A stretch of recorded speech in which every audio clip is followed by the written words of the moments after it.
خانم صاحبہ، جس طرح سے میدان کربلا میں لاشیں پامال کیے گئے، خیموں کو جلایا گیا، بیویوں کو بچوں کو قید کیا گیا، نہ صرف قید کیا گیا بلکہ گلے میں طوق پہنائے گئے، کوفہ کے دربار میں لے جایا گیا، شام کی جانب سفر، کیا مصائب تھے راستے کے، کیا مناظر تھے؟ جی ہاں، جیسا کہ میں نے آپ سے عرض کیا ہے کہ جگر پہ اکبر و قاسم کے داغ اٹھائے ہوئے، گرانی رسن و طوق آزمائے ہوئے، جو درد دل تھا اسی کو دوا بنائے ہوئے، سوئے دمشق چلی حق کی روشنی لے کر، جو مر چکے تھے خود ان کی بھی زندگی لے کر، صحیفہ کربلا پر اپنے جگر پاروں کے بے گور و کفن لاشوں پر ایک حسرت بھری لیکن تاخدآمیز نگاہ ڈال کر بیویوں کا یہ قافلہ جانب کوفہ و شام روانہ ہوا۔ اور پھر بازار کوفہ میں بیویوں نے جو خطبے دیے اور جس طرح وہ اعلان کیا جس کے لیے سید الشہداء نے، میر کاروان کربلا نے ان بیویوں کو اپنے ہمراہ عازم سفر کیا تھا، بے پالان اونٹوں کی پشتوں پر کھڑے ہو کر خطبے دیے اور فلسفہ شہادت کو اجاگر کیا۔ اس کے بعد دربار کوفہ میں ایک بڑا اعصاب شکن منظر تھا جب سیدہ زینب کو لے جایا گیا اور دوسری بیویوں کو لے جایا گیا اور اصرار کے باوجود بھی ان کی چادریں ان کو لوٹائی نہیں گئیں۔ اس طرح کی اعصاب شکن صورتحال میں جب ان کے پیاروں کے سر نوک نیزہ پر سوار تھے اور ہاتھوں میں رسن بندھی ہوئی تھی اور بلکہ ہاتھ پس گردن بندھے ہوئے تھے، ہمت و جرأت و استقامت کا یہ عالم ہے کہ بی بی نے دربار کوفہ میں جو خطبہ دیا اس کے لیے خزیم اسدی نے جو تبصرہ کیا ہے اور German P H D doctor نے جو اس پہ گفتگو کی ہے سیدہ زینب کے خطبے کے بارے میں، اور جو بڑے بڑے اکابرین نے، اسلام کی بڑی بڑی محقق شخصیات نے سیدہ زینب کے خطبے کے بارے میں لکھا کہ وہاں پہ وہ افراد ابھی موجود تھے جو پیغمبر گرامی اسلام کے زمانے سے یا ان کے فوراً بعد کے زمانے سے تعلق رکھتے تھے۔ تو انہوں نے جو تبصرہ کیا وہ یہ تھا کہ ہم نے آج تک نہ ایسی خطابت اور نہ ایسی آواز نہیں سنی، اور ایسا محسوس ہوتا تھا کہ آواز علی کانوں میں آ رہی ہے۔ اور وہ جملہ ہے جس کو میں ریکال کرنے کی کوشش کر رہی ہوں، عربی متن کی ایک روایت ہے جو بیان کی گئی کہ ایسا محسوس ہو رہا تھا کہ خطیب منبر سلونی کے لہجے کا شکوہ سیدہ زینب کے لہجے میں، بلکہ میں نے اپنی کتاب کا جو انتساب لکھا، مجھے اس شہزادی سے ایک خاص عقیدت ہے، تو میرے اپنے ہی جملات ہیں جو میں نے لکھے تھے اس کتاب کے آغاز میں کہ وہ بی بی جس کے تاریخ ساز خطبوں نے بنی امیہ کے لشکروں کی طاقت و ہیبت کے پرزے ہوا میں اڑا دیے، جس کے آتشیں الفاظ خرمن یزیدیت پر برق بن کر گرے، اور جس نے خطیب منبر سلونی کے لہجے کی شکوہ صبت علیہ مصائب لو انہا صبت علی الایام سرنا لیالیا کے درد کو اپنے لہجے میں سمیٹ کر اپنے خطبوں سے ذوالفقار حیدری کا کام لیا۔ بولی تو ستم خوف سے خود خاک بسر تھا، بولی تو ستم خوف سے خود خاک بسر تھا، ہر لفظ میں ایک ضرب ید اللہ کا اثر تھا،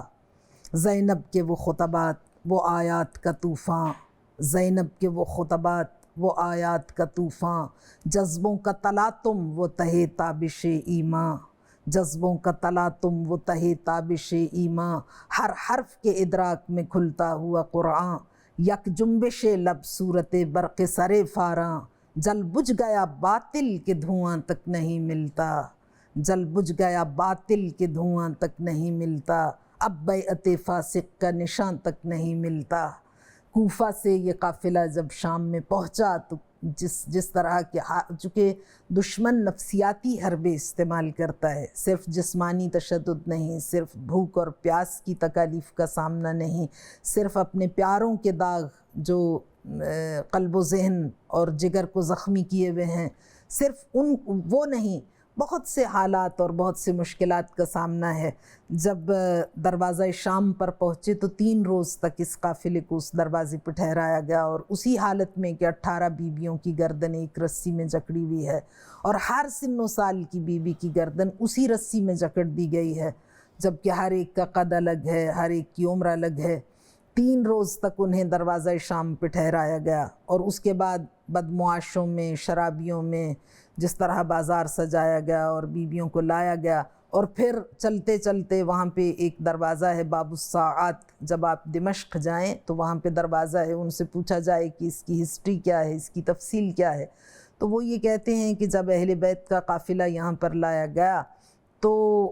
وہ آگے بڑھنے کے لیے کوشش کرتے تھے، تو ادھر سے آواز آتی تھی الساعہ الساعہ، یعنی ابھی رکو ابھی رکو، اور اس طرح سے ایک ایک موڑ پر 14 گھنٹے وہ قافلہ ٹھہرا رہتا تھا۔ جب شہزادی کو دربار شام میں یزید کے سامنے پیش کیا گیا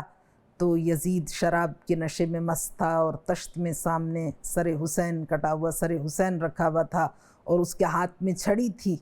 اور وہ دندان مبارک پر چھڑی برساتا تھا اور کہتا تھا کیف الضرب یا حسین، حسین تو نے میری چوٹ کو کیسا پایا۔ تو اب آگے ان کا جملہ ہے جو بیان کرنا چاہتی ہوں۔ وہ کہتے ہیں کہ ان تمام حالات و واقعات کے باوجود یزید ایک شکست خوردہ مجرم کی حیثیت سے تخت حکومت پر بیٹھا تھا،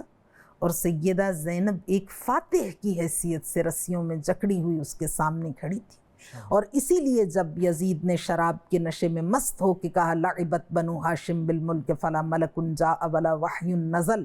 بنی ہاشم نے حکومت حاصل کرنے کے لیے ڈھونگ رچایا تھا، نہ کوئی فرشتہ آیا نہ کوئی وحی آئی، فرشتے کا بھی انکار کیا، وحی کا بھی انکار کیا،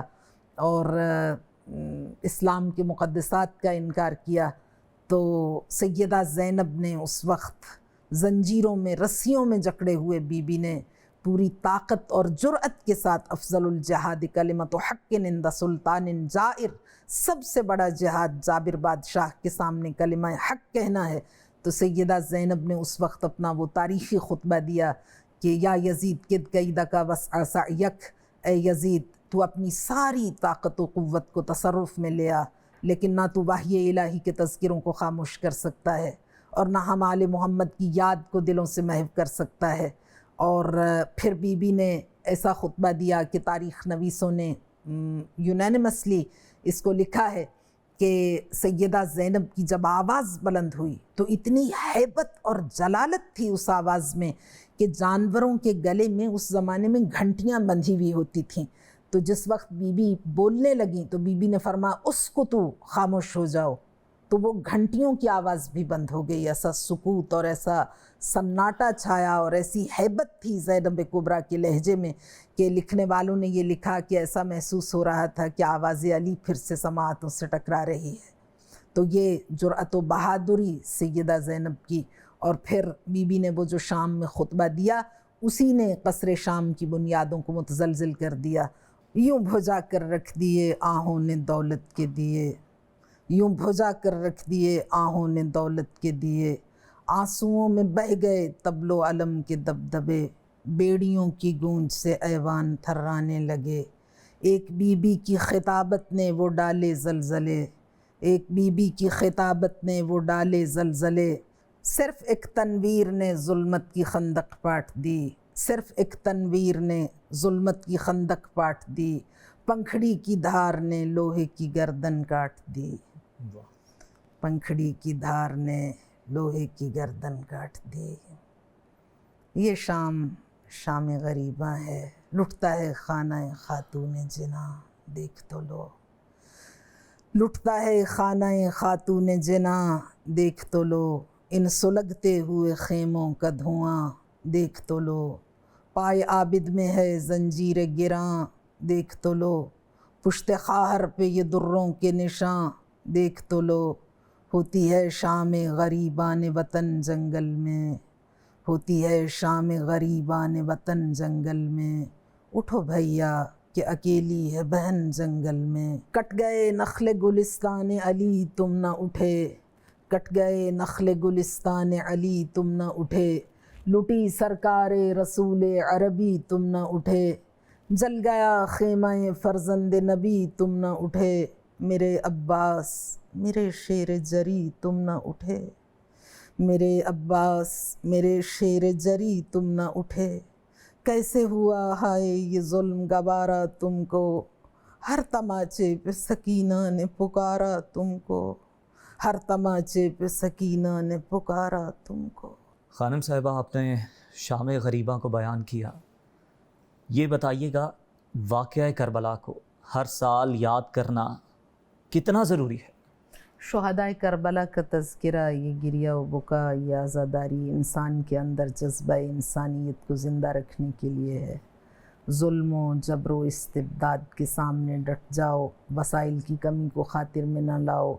کمر ہمت باندھ لو، عزم و استقلال کے کوہ گراں بن کر دشمن کے سامنے ڈٹ جاؤ، اور مظلوم کے دفاع اور کلمہ حق کی آواز کو بلند کرنے کے لیے افضل الجہاد کلمۃ حق عند سلطان جائر، کلمہ حق کے لیے وسائل کی کمی کو خاطر میں نہ لاؤ. واقعہ کربلا کو دہرانا اس لیے ضروری ہے، اور یہاں جو آنسو بہائے جاتے ہیں واقعہ کربلا کی یاد میں، وہ ایک انقلاب آفرین عمل کا نقطۂ آغاز ہے. وہ انقلاب آفرین عمل جو انسان کے اندر جذبہ شجاعت اور شوق شہادت کو بیدار کرنے کا نقطۂ آغاز بنتا ہے، اور گریہ بر مظلوم اللہ کو پسند ہے.